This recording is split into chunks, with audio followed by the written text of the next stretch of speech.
Olá, pessoal. Vou dar uma pausa na gramática para voltarmos a falar sobre literatura. Então, como gramática é um assunto um pouco mais complexo, né? Vou falar um pouquinho de literatura para dar uma pausa aí. E, como terminamos o romantismo, nós começaremos então o realismo, que é a escola literária seguinte ao romantismo. Romantismo, só para a gente dar uma revisada, são 3 fases, né? Ou 3 gerações. A primeira geração, que é uma geração mais nacionalista, que fala bastante sobre o índio. A segunda geração, que é uma geração bem mais depressiva, mas romântica de ponto de vista emocional. Vai falar sobre o eu, né? Uma geração egocêntrica. E a terceira geração, para finalizar, vai criticar algumas coisas da sociedade, porém de um jeito ainda romântico e idealizado. Não é uma crítica tão dura quanto o realismo, né? Porque o realismo nós também teremos críticas da sociedade. Só que a diferença é que na terceira geração romântica, principalmente as críticas à escravidão, são críticas que eles pegam muito pelo emocional. Então eles tentam fazer as pessoas mudar de opinião através do emocional, né? Eles colocam imagens muito impactantes, né? Como aquele poema do Navio Negreiro, né? Que eles colocam aquelas imagens impactantes justamente para fazer as pessoas se impressionarem com aquilo e se sentirem mal com relação àquilo, né? Porém, no realismo não vai ter mais isso, né? O realismo, a diferença é que a crítica vai ser dura, vai ser uma crítica crua. Eles não vão tentar disfarçar de nenhuma forma e não vão pegar as pessoas pelo emocional. Eles vão realmente falar aquilo que mais dói nas pessoas, né? A crítica vai justamente na ferida. Então, eles vão criticar e não estão nem aí. O realismo ele tem uma particularidade que é o seguinte: ele tem a escola principal, que é o realismo, e tem algumas subdivisões, que são outras escolas literárias que elas estão ali dentro do realismo. Então, elas têm mais ou menos as mesmas características e tem alguma outra característica que diverge um pouquinho, né? Que é um pouquinho diferente do realismo em si. Então, a gente tem o realismo, né? Que é a escola principal. Depois nós temos o naturalismo, simbolismo e parnasianismo. Então, essas 3, né, naturalismo, simbolismo e parnasianismo, são escolas literárias que estão ali perto do realismo. Então, elas não fogem muito do que é o realismo. Uma outra característica que é um pouquinho diferente. E aí eu vou falar uma por uma, tá? Antes de começarmos realmente a falar sobre o realismo em si, eu vou passar uma linha do tempo bem interessante que eu encontrei, que faz uma divisão bem legal sobre todas as escolas literárias. E eu acho que vai ajudá-los bastante a estudar e a entender melhor todas essas escolas e as suas características, ok? Essa é a tabela. Eu achei essa tabela bem interessante, ela é bem completa, né? Tem um resumo bem completo do que são, na verdade, as escolas literárias. Então, vou explicar para vocês e depois eu coloco essa tabela um pouquinho maior lá nas postagens, assim vocês podem ver todos os detalhes da tabela, tá? Então, ela é dividida numa linha azul no meio, né? Vocês percebam ali uma linha azul com as datas de cada escola literária. Em cima, em laranja, está escrito antropocentrismo, objetivismo. E abaixo ali, na parte de baixo, está escrito teocentrismo, subjetivismo. Então, as escolas que estão na parte inferior, elas são teocêntricas, né? Então, Deus no centro de tudo, e elas são subjetivistas, né? Elas usam o subjetivismo, que é você escreve uma coisa e você pode interpretar de várias formas, né? Você pode ter vários pontos de vista. Na parte de cima, as escolas que estão na parte superior, elas são antropocêntricas, então é o homem no centro de tudo, né? E mais objetivas, então não abrem muito caminho para você ter uma segunda opinião, né? Aquilo que eles falam e pronto, não tem muita interpretação de texto, de ideia nesse sentido, tá? Então, as escolas são opostas, as que estão embaixo são opostas às que estão em cima. E aí a gente começa a primeira escola lá, que é o quinhentismo, né? Quinhentismo no Brasil, que basicamente se resume a cartas, né? Tinham muitas cartas, muitos sermões. Os padres, né, jesuítas, eles escreviam muitas cartas, muitos sermões.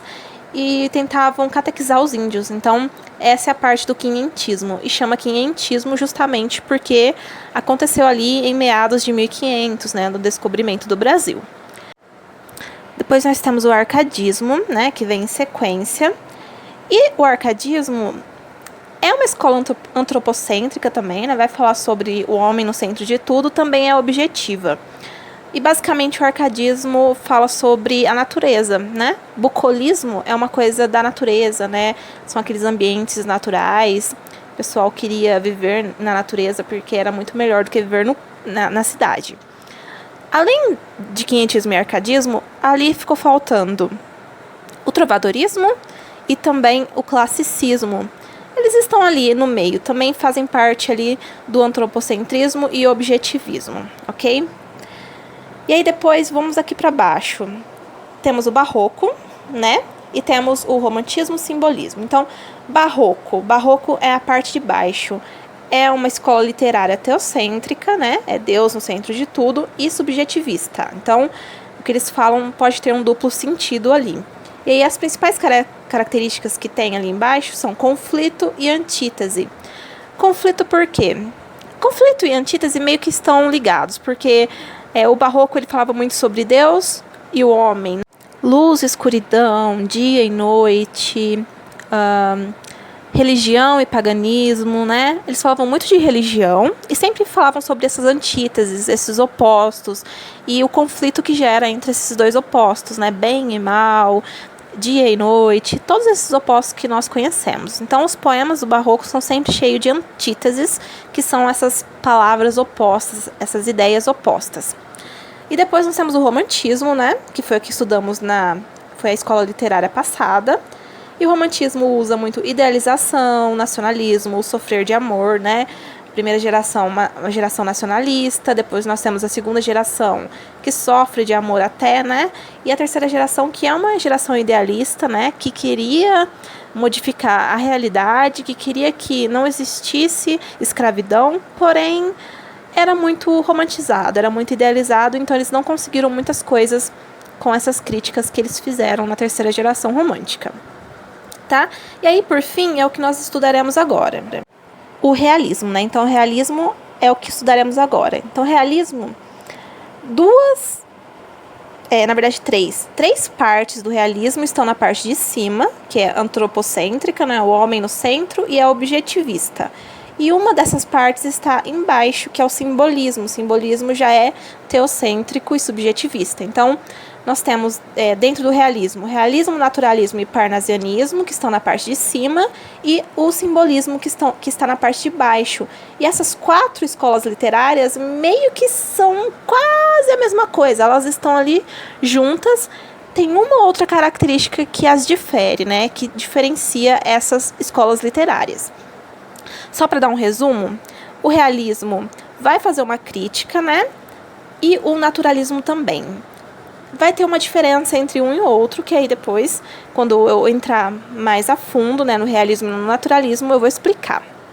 Então, o realismo vai fazer uma análise psicológica do personagem, né? O personagem, ele não vai ser só um personagem que está ali na história, ele vai ter um porquê de estar ali, e o principal autor do realismo é o Machado de Assis. Ele vai tentar entrar bem a fundo na psicologia do personagem, todas as características psicológicas desse personagem.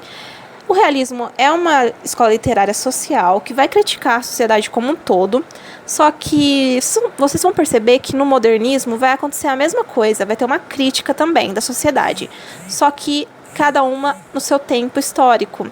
Aqui no realismo, o tempo histórico é a Revolução Industrial ainda está acontecendo, né? Urbanização, o pessoal deixou o campo, foi para a cidade não estava preparada para receber esse tanto de gente, então muitas delas começaram a viver na extrema pobreza, e aí vai começar a surgir essa diferença entre burguesia e proletariado, né? Burguesia e o pessoal que é trabalhador, que está ali vivendo na pobreza. Então, o realismo vai criticar isso, né? Vai criticar tanto o realismo quanto o naturalismo. Se a gente pega o livro Cortiço, né? Que é um livro naturalista, não realista, o Cortiço, mesmo sendo um livro naturalista, vai criticar a pobreza, né? O Cortiço é um local de extrema pobreza. Além de criticar esses opostos, né? Burguesia e pobreza e proletariado, o realismo vai criticar algumas coisas que aconteciam na sociedade naquela época, que hoje, apesar de ter algumas críticas com relação a isso, não são tão assim do nosso contexto histórico mais, né? Então, por exemplo, casamento arranjado, né? Naquela época existia muito, então o Machado de Assis critica bastante, critica muito a igreja, critica a alienação, né? Aquelas pessoas que são alienadas com a igreja e não veem nada mais além disso. Vai criticar muita mulher, como de um modo geral, vai criticar o adultério. Então, vai criticar coisas que naquela época era pertinente criticar. Se a gente fosse pegar o realismo hoje em dia, nós criticaríamos outras coisas. Então, temos que pensar sempre, quando vamos analisar uma obra, o contexto em que ela foi escrita, né? O contexto histórico, a época em que foi escrita e o local onde foi escrito ajuda bastante a interpretar aquela obra, né? Não podemos ler Machado de Assis com olhos de século XXI, né? Nós temos que olhar e ler Machado de Assis com aquela mentalidade, né? Do passado. Assim entenderemos melhor, ok? Então, além de realismo e naturalismo, temos o parnasianismo, que é uma outra parte, né? O parnasianismo só tem poesia, ao contrário do realismo e naturalismo, né? Que tem prosa. E o parnasianismo, arte pela arte, ou seja, para os poetas parnasianos só importava realmente que o poema fosse bonito. Os poetas parnasianos, eles queriam mostrar uma arte só por ser uma arte, né? Eles se importavam mais com a escrita, com as rimas, com o vocabulário que eles utilizavam, tinha que ser tudo muito pomposo, muito bonito, e não se importavam muito com o conteúdo, né? Vocês vão perceber depois que os poemas parnasianos, eles falam sobre vasos, sobre mesas, sobre espelhos, não tem um conteúdo muito profundo, né, que dê para estudar alguma coisa, e é só realmente para mostrar que os poetas sabiam escrever bonito. E por último, a última escola que faz parte ali do realismo é o simbolismo, que é a única escola dessas escolas que eu falei, que fazem parte do realismo, que está na parte de baixo, né, que é teocêntrica, né, que fala muito da religião, e que é subjetivista, que vai dar uma possibilidade de dupla interpretação. O simbolismo vai usar os símbolos, né, por exemplo, o símbolo da cruz, o símbolo, sei lá, de uma lua, o símbolo que representa aquele símbolo para nós. Vai usar muita musicalidade, são poemas bem musicais, né? As rimas são bem musicais. E vai usar também uma coisa chamada sinestesia, que é uma figura de linguagem que usa os 5 sentidos humanos. Então, a sinestesia é a possibilidade de usar o olfato, o paladar, visão, audição, tato, num poema, né? Eles usam todos esses sentidos para tentar descrever esse poema. E aí o modernismo não falarei por enquanto, né? Porque ainda veremos. Só falei realmente do realismo porque já vamos começar a ver essa escola literária. Então na próxima aula nós entraremos mais a fundo no realismo, ver o contexto histórico, as características dos principais autores e principais obras. E aí depois eu vou falar um pouquinho sobre as outras escolas, né? Naturalismo, parnasianismo e simbolismo.